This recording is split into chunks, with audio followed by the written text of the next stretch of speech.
Assalamualaikum warahmatullahi wabarakatuh. Selamat pagi, selamat bertemu kembali dengan pelajaran prakarya. Bagaimana kabar kalian hari ini? Saya harap kalian senantiasa dalam keadaan sehat dan bersemangat dalam mengikuti setiap pelajaran secara online. Nah, baiklah anak-anak, pada pelajaran prakarya kali ini kita akan membahas tentang budidaya satwa harapan. Tentunya kalian akan bertanya-tanya, apa itu satwa harapan?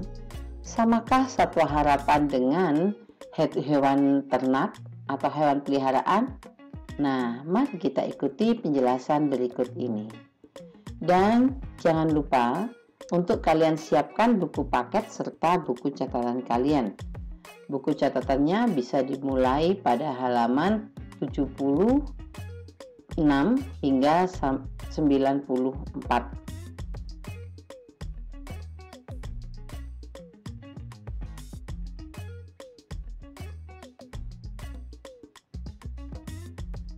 Nah, untuk itu mari kita pelajari bersama.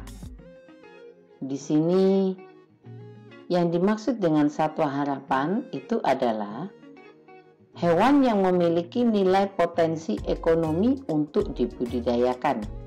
Pertanyaannya, hewan ternak juga memiliki nilai potensi ekonomi untuk dibudidayakan, kan? Tapi, apakah satwa harapan itu sama dengan hewan ternak?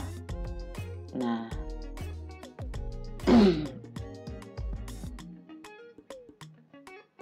perhatikan penjelasan berikut ini. Satwa harapan adalah binatang atau satwa selain binatang yang dipelihara atau diternakan, tapi diharapkan jika diusahakan akan menghasilkan bahan dan jasa seperti ternak. Jadi di sini bisa dikatakan bahwa satwa harapan itu bukan termasuk hewan ternak, tapi hewan liar yang jika diusahakan, jika dipelihara dengan baik, bisa memberikan manfaat ekonomis dan non-ekonomis bagi peternaknya. Lalu, apa manfaat dari satwa harapan? Fungsi dan manfaatnya adalah memastikan agar generasi penerus dapat melihat satwa tersebut walaupun dia hewan liar, tetapi ketika terus-menerus dimusnahkan atau dibunuh, maka dia pun akan menjadi hewan yang langka.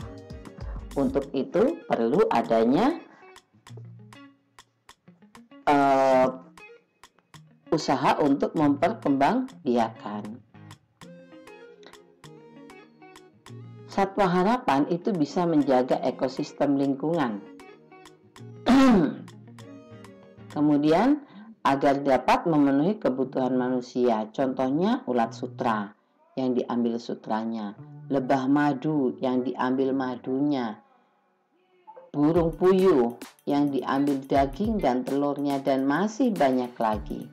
Ya. Apa saja yang termasuk dalam kelompok satwa harapan? Seperti yang dikatakan bahwa satwa harapan adalah hewan liar. Hewan liar bukan berarti hewan buas, tetapi hewan yang banyak kita jumpai di sekitar kita dengan jumlah yang cukup besar. Nah, ada baiknya jika kemudian kita kembangbiakan. Contohnya adalah cacing tanah.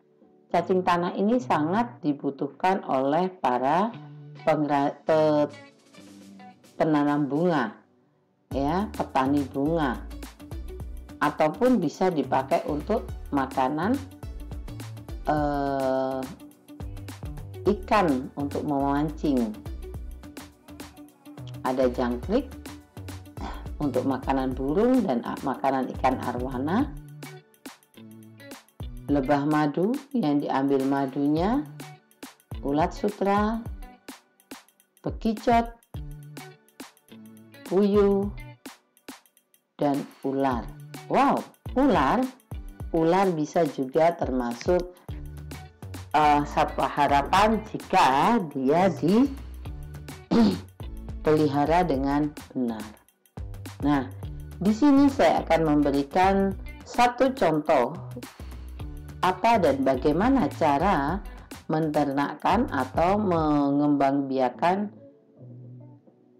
satwa harapan. Di sini ada contohnya lebah.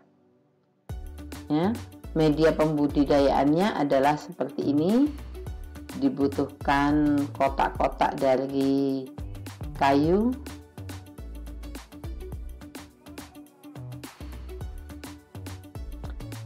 Tanamannya yaitu dibutuhkan adalah tanaman yang berbunga agar bisa diserap madunya oleh para lebah.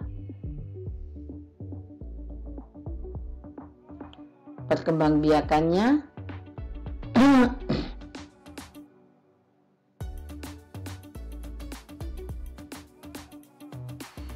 hama penyakit yang biasanya ada pada lebah adalah adanya kutu parasit, semut, ngengat lilin, cecak, lipas dan kecoa tikus. Sedangkan penyakitnya disentri, araman batu, penyakit araman kantung.